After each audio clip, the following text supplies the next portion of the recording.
Anyone who is not aware, the Rome Braves are the high A level affiliate of the Atlanta Braves. So thank you, Mike, for joining us today. We really appreciate having you on. Thanks for Um, having me. Appreciate it, Michael. yeah. So to start, how do you think the jump from low A Augusta to Rome will be? You're taking over for Wes McGuire, who will join Augusta's staff. Last season, he led Rome to one of their best pitching seasons in history. Yeah, it's Wes and Rome. They had a great year last year for the organization.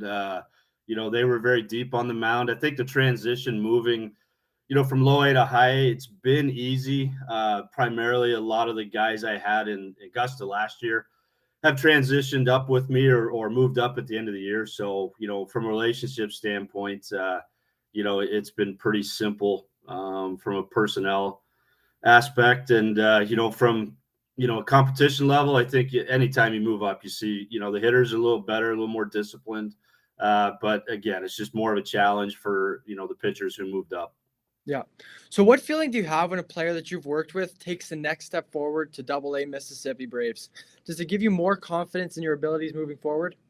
Uh, I mean, yes and no, I guess. It's a tough question because you're happy for the player, and I think anybody in development kind of understands that it's all about them. And for me, being later in my career and doing it for a long time, it's kind of been what it's about, and what we're looking for. So yeah, you're extremely excited for the player more than anything. That just means he's one step closer to the big leagues. Yeah, of course. That must be big when you can help a guy take that next step, and that's a step forward to getting him to the big leagues. That honestly must be just a great feeling. Yeah, it, So it feels it feels great, and you're like I said, you're a stepping stone and or guardrails, as I like to tell them. I'm just keeping them in lane and letting them do their thing. So yeah, it's pretty exciting. so prior to moving up into the Brave system, you served as the head coach for the Thunder Bay Border Cats for 2 seasons in the Northwood Leagues. Mhm. For those who don't know, the Northwoods League is the top collegiate summer league. The season prior to your arrival, the Cats struggled and finished with a 27-41 record. However, upon your arrival, their record improved. What contributed to the team's improvement? Uh, I think it's like anything. The college summer leagues, it's about recruiting and relationships, and I'm fortunate to have some strong relationships at the collegiate level. From the NCAA Division I right down to some of the strongest junior colleges. So I think that's getting the good players in. That was the biggest success for us in Thunder Bay, and just continuing to get good young men into the organization. I'm sure that must have been a big time for you because that was over 10 years ago. So I'm guessing that serving as the head coach for the Border Cats must have been just something that you really remembered and liked, enjoyed. Yeah, it was. It was. I guess I was working with high school guys at the time, and had come back and had been at the college level before. And obviously, as a coach, you want to work at the highest level you can, and with the best athletes. And the opportunity presented itself, and it's a Canadian franchise, the only Canadian franchise in the league, and being a Canadian citizenship myself, that was a little bit more special. And I mean, historically, Thunder Bay has been a great baseball city, Yeah, way back with the pro days there. So, yeah, it was exciting times. Like I said, I've got a big place in my heart for the Border Cats. that's good.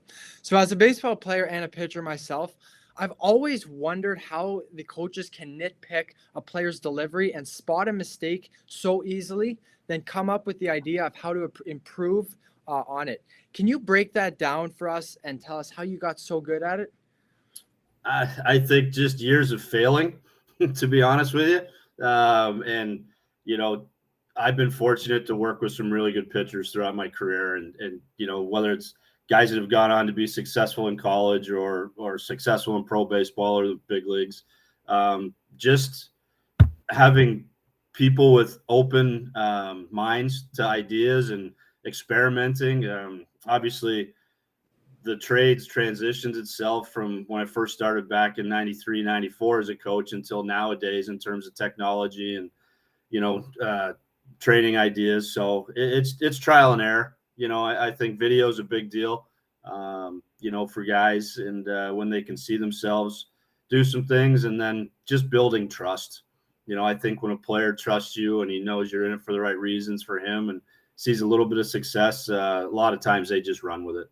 Yeah, that makes perfect sense. I've had to change my delivery a lot over the years, and you know what? The guys that have helped me through it, they really know what they talk about for sure. And So I think every pitcher's different, and every pitcher's body moves differently. And we always talk about cookie cutters and everything there, but I mean, there's a base, but I think if everyone understands how their body moves and they're athletic, then I think that's when pitchers take off the most. yeah. So you've gone from the Northwood leagues to Low A Augusta and now up to High A. Do you view the MLB as a possibility, even though you said that you're nearing the end of your career? You know what? I think everybody, would love to work for a major league team at the major league level. I think that's any baseball person's dream. But going into minor league baseball or pro baseball,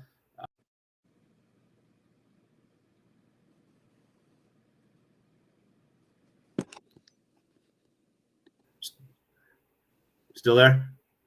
Yeah, sorry, something happened. Something glitched out. That's okay. You got me again? Yeah, we're all good. Yeah. So I in a nutshell, I don't think it was something that I was looking for. If it's opportunities that presented themselves, then absolutely. I think that's every baseball person's dream.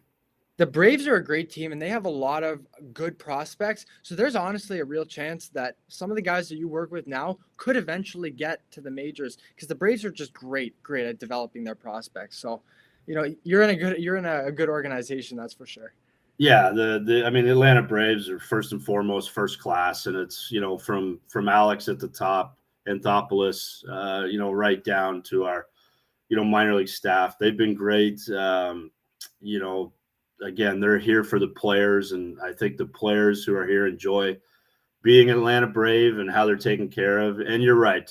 We do have some, a couple pitchers that are close to being there. And, we've got a good young group. And obviously, the big league club is there aren't many better than that, 1 through 9, going out every night. Yeah. So in the past, are there any MLB players that you've worked with? If so, who have you worked with? Yeah, I mean, I've been fortunate enough to coach Zach Pop. He's one of the Blue Jays relievers now. He played for the Ontario Blue Jays and myself in high school. And, Josh Naylor, he's a position player, but, he played, on a team I was a coach with in high school, Wow. as well as his brother, Bo. So you coached both Bo and Josh Naylor. I did, yeah. And I'm fortunate enough that hopefully, I coach Miles for one fall, the third Naylor brother who, when the draft comes this year, I'm sure he'll hear his name called too. So yeah, I just been fortunate to work with a lot of guys and, some other guys that are close as well. Jordan Balazovic is with the Twins and he's a high prospect with them as well. So yeah, I've just been fortunate, as I said before, to have some pretty good athletes. So what was their mentality like when you worked with them compared to everyone else? Because obviously it must have been different if these guys made it up to the majors. I think you saw glimpses of it. Obviously, the competitiveness, was first and foremost in all those guys. And so, they were still high school guys. Don't get me wrong. I mean, but their attention to detail or just their focus and what they were trying to do was a little higher than most. And then talent level. But I've seen it mature as they've, been in their early 20s into their mid 20s, and they've started to grow up a little bit. Well, you know what? Really Josh Naylor with his little rock in the cradle in the playoffs last year, that wasn't too mature, but yeah, that's, Josh has been fiery since I've known him and that's his competitive spirit. And, his brothers like that too, or you know what? All three of them have different personalities. It's amazing. All three of them are built differently. All three of them play differently. Noah's, has that quiet fire, in him. And then Miles is very happy-go-lucky. But, when the umpire says play ball, all three of them, will do anything to win. And, there are three guys that no matter who I managed, where I managed, I probably won't get to manage them again, but I would take all three of them, on any roster that I had just from, people and obviously talent. That's awesome. That's good to hear. So that's going to wrap up today's interview. Thank you so much, Mike, for joining. I got some good insights here, and it's awesome to hear that you did work with some major league players. And I really hope that in the future, some of the guys that you're working with now can, take that jump to the majors. Absolutely. Thanks for having me, Michael. Yes.